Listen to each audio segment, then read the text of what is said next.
Jumpa lagi dengan saya di sini di channel YouTube Mini Mini Moto, channel seputar mini trail, ATV dan mini bike ya. Nah, pada kesempatan kali ini saya akan bahas tentang perawatan ringan untuk RXF 125 Open. Nah, ini permintaan dibikin video konten ini seiring dengan kita jual RXF dan para konsumen pengen dibuatkan cara untuk merawat mini trail RXF 125 Open ini. Oke, sebelum kita lanjutkan, jangan lupa subscribe dulu channel saya untuk kemajuan channel YouTube Mini Mini Moto. Silahkan subscribe, nyalakan loncengnya biar tidak ketinggalan update-update dari Mini Mini Moto. Jangan lupa juga silakan like, ya silakan komen kalau ada masukan. Kalau ada misalkan ada permintaan pengen dibikin konten apa, silakan langsung aja di komen. Dan juga misalkan kalau misalkan video ini bermanfaat, silakan share juga. Oke, kita langsung aja lihat seperti apa perawatannya untuk RXF 125 ini. Oke ya, kita mulai langsung cara perawatan dari mulai oli mesin dulu ya. Yang paling utama adalah oli mesin. Oli mesin ini kalau tergantung kita pemakaian. Kalau misalkan untuk pemakaiannya sering, ya otomatis itu kalau misalkan sering harus sebulan sekali lah paling ini ya, paling lama ganti oli kalau tiap hari pakai latihan misalkan. Terus untuk oli pun jenisnya juga macam-macam. Ada ya kalau misalkan kita dipakainya hanya untuk bermain, misalkan untuk anak-anak bermain tapi tidak ekstrim ya, itu kan nanti supaya mesinnya awet ya gunakan olinya yang agak kental ya, misalkan olinya yang SAE-nya yang W15 sampai 40. Nah, kalau misalkan untuk beda dengan untuk untuk kompetisi, misalkan untuk balapan itu biasanya suka pakai titik encernya itu yang lebih encer karena untuk mendapatkan akselerasi, misalkan yang 10W gitu kan. Nah, oke ya, kita itu dari masalah oli. Jadi oli ini 800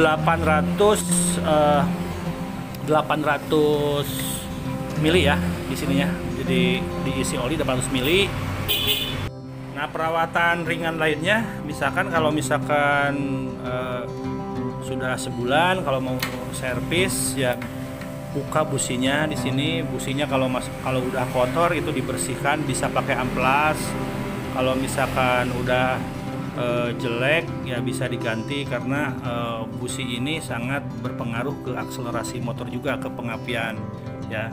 Nah, kalau untuk engine seperti itu. Kalau untuk karburator sih sebetulnya ini karburator kalau tidak sering kena air atau kena lumpur juga nggak terlalu bermasalah sih. Yang penting bensinnya dari atas dari tank ini nggak kotor gitu. Tapi kita juga ini udah dilengkapi dengan saringan. Nah, kalau misalkan sekali-kali kita pengen membuang bensin dalam karburator, misalkan ini motor nggak dipakai udah lama, nah otomatis kan setelah dalam karburator ini bensinnya itu agak ada pengendapan ya, suka ada kotor-kotor sedikit di bawah ngendap. Nah, ini kita buang aja nih di sini. Nah, ini ada obeng di sini, obeng min, putar ke kiri nanti akan terbuang bensinnya dan nanti diganti dengan yang pasokan dari atas dari tank yang baru. Jadi tutup dulu krannya, langsung ini dibuang, habiskan, diputar lagi, ditutup, lalu nanti dimasukin lagi.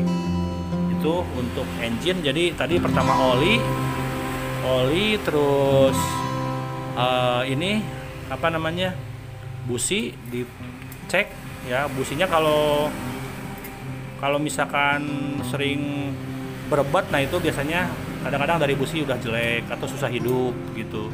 Nah, selanjutnya selain dari itu paling membersihkan filter udara. Untuk selanjutnya kalau misalkan kita servis ya bisa dilakukan sebulan sekali juga boleh. Kalau sering dipakai, kalau jarang dipakai 2 bulan sekali juga nggak apa-apa. Nah, ini kita buka filter udaranya nih di sini nih. Nah, ini kalau misalkan takut takutnya ada kotoran. Nah, di sini kita pakai obeng plus sini untuk buka filter udara. Filter udara ini berfungsi untuk menyaring udara masuk ke karburator yang nantinya akan masuk ke pembakaran. Nah, ini filter udaranya. Nah, cara membersihkannya ini bisa disemprot pakai kompresor lah ya, pakai kompresor. Nanti kan suka banyak nempel di sini kotoran-kotoran. Kalau sudah bersih kita masukkan kembali. Nah, seperti itu cara masukkannya. Tinggal dipasang lagi. Jadi kalau untuk RX 125 Open ini filternya sangat praktis ya. Jadi untuk filternya tinggal buka pakai obeng, langsung bersihkan, masukkan lagi seperti itu. Selanjutnya kalau misalkan kita untuk mengecek setelan rem belakang, ini kita ke rem, langsung ke rem ya, rem belakang. Nah, di sini ada setelan ya, setelan rem. Nah, ini kalau misalkan terlalu dalam remnya, injak remnya, berarti kan ada jarak, ini agak jauh, jadi ini bisa disetting, diputer ininya nanti, jadi bisa sedikit jaraknya ya, seperti itu. Ini biasanya kalau misalkan agak terlalu jauh, kadang-kadang apa namanya kurang enak kalau terlalu jauh jaraknya kurang enak nginjeknya ya. Ini udah deket lah kalau yang ini. Selanjutnya kita pengecekan yang harus kita lakukan itu perawatan rantai ya. Nah, ini rantai. Nah, ini dipastikan jangan terlalu kenceng biar awet, dan juga jangan terlalu longgar. Kalau longgar juga berisik. Nah, kalau segini ini udah cukup lah kalau segini ya. Nah, ini cara merawatnya. Kalau habis dipakai, habis dicuci itu ya gunakan chain lube. Contohnya, nah ini pakai chain lube seperti ini ya. Jadi ini jangan dibiarkan kering gitu. Jadi harus diperiksa ya, seperti itu. Nah, ini cara penyetelan rantainya ini mudah sekali.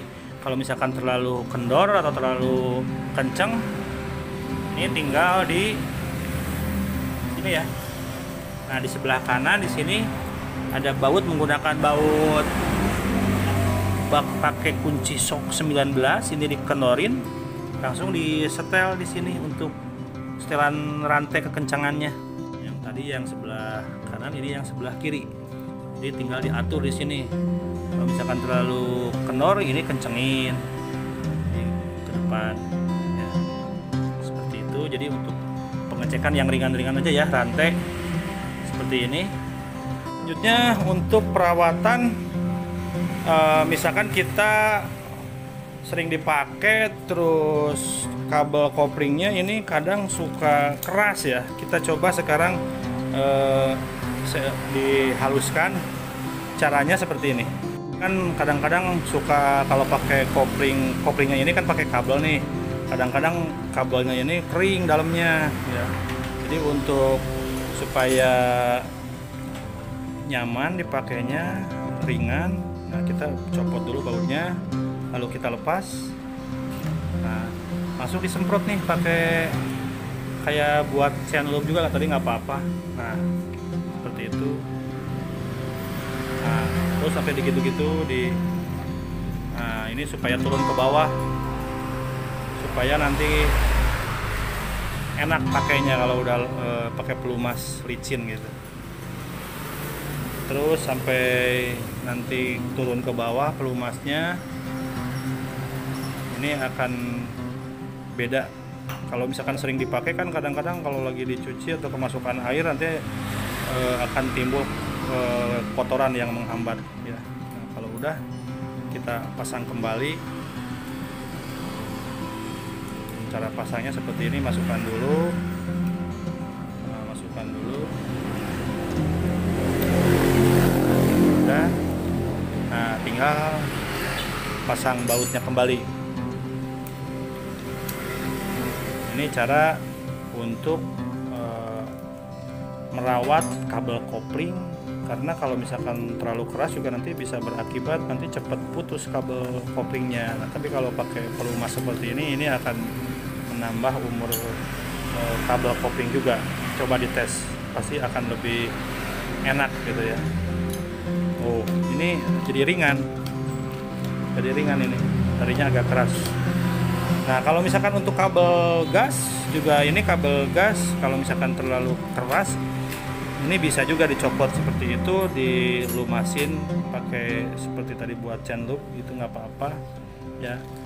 Dan itu kalau misalkan untuk rem sih, ini kan remnya udah cakram ya, pakai pad piringan, pakai kanvasnya pakai. Nah ini sih sebetulnya nggak usah di setting lagi, kecuali kalau misalkan kanvasnya habis baru ganti kanvasnya ya, seperti itu. Sama juga dengan rem yang belakang juga sama, itu sudah menggunakan rem cakram, jadi itu sangat mudah lah ya, sangat mudah untuk merawatnya. Yang paling utama tadi saya sampaikan untuk perawatan yang ringan-ringan tadi, ganti oli ya, kalau misalkan dipakainya sering ya sebulan sekali lah biar awet. Terus untuk menjaga keawetan mesin, pakai rekomendasi sih yang SAE nya yang 10W, bukan 10, 15W sampai 40, karena kalau yang 10W itu terlalu encer, takutnya gimana gitu, biar awet dengan di 15 sampai 40W aja kodenya untuk motor 4 tak, mesin 4 tak. Jangan lupa juga itu mengecek busi. Kalau yang lainnya mungkin, kalau yang lainnya kalau misalkan habis dipakai adventure atau latihan motocross, jangan lupa, karena kan kalau yang namanya pakai adventure atau latihan motocross itu kadang-kadang baut itu suka pada ngendorin ya, karena getaran. Nah jadi kalau misalkan setiap habis latihan jangan lupa dicek juga baut-bautnya, dari mulai baut roda, baut step, pokoknya semacam baut knalpot atau baut rantai itu dicek juga, karena yang namanya dipakai off-road itu getaran tinggi kan, jadi perlu pengecekan secara berkala gitu, setiap habis latihan dicek bautnya gitu. Jadi jangan sampai nanti pada saat dipakai lagi udah kendor, dipakai langsung copot bautnya. Jadi permasalahannya itu bukan nggak dikencengin dari kitanya, tapi emang kadang-kadang suka ada baut yang istilahnya karena dipakai getaran tinggi akhirnya jadi kendor gitu ya, seperti itu. Nah selanjutnya ini tentang kelistrikan untuk baterai atau aki. Nah kalau misalkan bagusnya sih setiap hari dipanaskan tiap hari biar baterainya tidak drop. Jadi ada pasokan dari pengisian baterai, ada pemasukan, jadi ada putaran sirkulasi arus, jadi akan awet. Kalau misalkan jarang dipakai atau misalkan nggak akan dipakai, lebih baik sih kabel baterainya yang positifnya atau dua-duanya dicabut aja, jadi amankan. Jadi biar kalau misalkan nggak akan dihidupin, misalkan mau ditinggalin 1 bulan nggak dihidupin, nah itu bagusnya sih takutnya ngedrop akinya, mendingan dicabut aja kabelnya. Nah kalau misalkan sering dipakai juga hati-hati, itu kunci kontak atau kalau di RX 125 Open itu ada saklar on off, itu juga jangan lupa habis pakai langsung di off gitu ya, putus arusnya untuk kontaknya gitu. Jadi itu untuk supaya baterai tidak mudah drop, karena kalau sudah drop ya biasanya sih kalau sudah drop itu nggak bisa ngisi lagi, itu harus ganti baterainya ya. Oke ya, itu penjelasan dari saya cara untuk merawat motor mini trail RX 125 Open. Mudah dilakukan. Jadi tadi aja dari mulai engine sampai ke rantai atau tadi apa pengecekan yang harus dilakukan. Oke, terima kasih semuanya. Semoga video ini bermanfaat. Silakan yang bermanfaat, yang merasa bermanfaat like ya, boleh komen juga untuk di channel YouTube ini motor, konten apa lagi yang ingin ditayangkan, silahkan ditulis di komen. Oke, terima kasih semuanya. Assalamualaikum warahmatullahi wabarakatuh.